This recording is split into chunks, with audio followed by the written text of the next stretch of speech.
ZEE5 ಇರುವಾಗ ನೀವು ನಿಮ್ಮ ನೆಚ್ಚಿನ ಶೋಗಳನ್ನ ಎಂದಿಗೂ ಮಿಸ್ ಮಾಡಿಕೊಳ್ಳುವುದಿಲ್ಲ. ಅದು ಸಂಪೂರ್ಣ ಉಚಿತವಾಗಿ. ಅಳಿಯಂದ್ರೆ ಹುಷಾರಾಗಿ ಹೋಗಿ ಬನ್ನಿ. ಮನೇಲಿ ಏನಾದ್ರೂ ವಿಶೇಷ ಇದ್ರನೇ ಬರ್ಬೇಕು ಅಂತೇನಿಲ್ಲ. ಬಿಡು ಸಿಕ್ಕಾಗ್ಲೆಲ್ಲ ಬರ್ತಾ ಇರಿ. ಜಾನುನು ಆಗಾಗ ನಮ್ಮ ಮನೆಗ್ ಬರ್ತಾ ಇದ್ರೆ ನಮಗೂ ಖುಷಿ ಆಗತ್ತೆ. ಖಂಡಿತ ಬರ್ತೀವಿ ಅತ್ತೆ. ಈಗ ನನಗೆ ಅಂತಿರೋರು ನೀವುಗಳೇ ಅಲ್ವಾ, ಬರ್ದಿರಕ್ಕಾಗತ್ತಾ?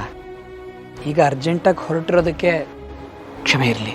ಅಯ್ಯಯ್ಯೋ ಪರವಾಗಿಲ್ಲ ಅಳಿಯಂದ್ರೆ, ನಮಗೂ ಅರ್ಥ ಆಗತ್ತೆ. ಜಾನು ಹುಷಾರಾಗಿ ಹೋಗ್ಬಾ. ಸರಿ ಅಕ್ಕ. ಭಾವನಾ, ಇಷ್ಟು ಚೆನ್ನಾಗಿ ನೋಡ್ಕೊಳ್ಳೋ ಗಂಡ ಇರೋವಾಗ ಅವಳು ಹುಷಾರಾಗೇ ಇರ್ತಾಳೆ. ಭಾವನಾ, ಜಾನು ಮುಂದಿನ ಸಲ ಬರೋವಾಗ ಪೂರ್ತಿ ಬಿಡುವು ಮಾಡ್ಕೊಂಡೇ ಬಾ. ಹೀಗೆ ಬಂದು ಹೀಗೆಲ್ಲ ಅರ್ಧಕ್ಕೆ ಹೋದ್ರೆ ನಂಗೆ ತುಂಬ ಕೋಪ ಬರುತ್ತೆ ಆಮೇಲೆ. ಅದಕ್ಕೆ ಮುಂದಿನ ಸತಿ ಹೀಗಾಗಲ್ಲ. ಫ್ರೀ ಮಾಡಿಕೊಂಡು ನೀವೇ ಹೋಗು ಅನ್ನೋವರೆಗೂ ಇಲ್ಲೇ ಇರ್ತೀನಿ. ನಾನು ಯಾಕೆ ಹಾಗೆ ಹೇಳ್ತೀನಿ ಜಾನು? ಈ ಮನೆ ಮಗಳು ನೀನು. ನಿನ್ಗೆ ಎಷ್ಟು ದಿನ ಬೇಕೋ ಅಷ್ಟು ದಿನ ಇದ್ದು ಹೋಗು.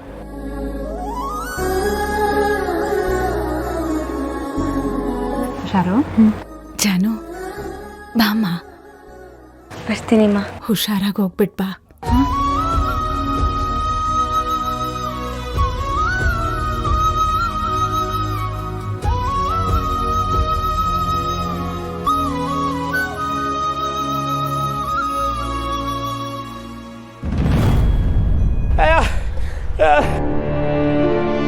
ಅವ್ರು ಹೊರಟು.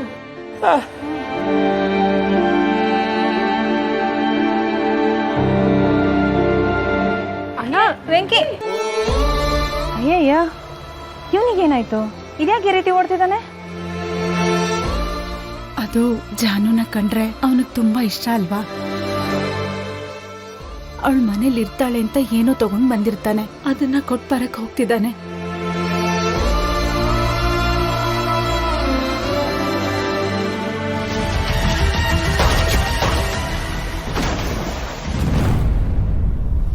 ಬೆಂಕಿ ಅಣ್ಣ ಇಲ್ಯಾಕ್ ಬಂದ ಇವನು? ಬಾ ಬಾರೋ.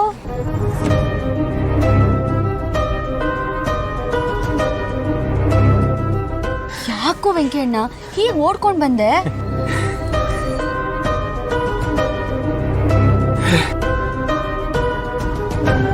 ಏನಿದು?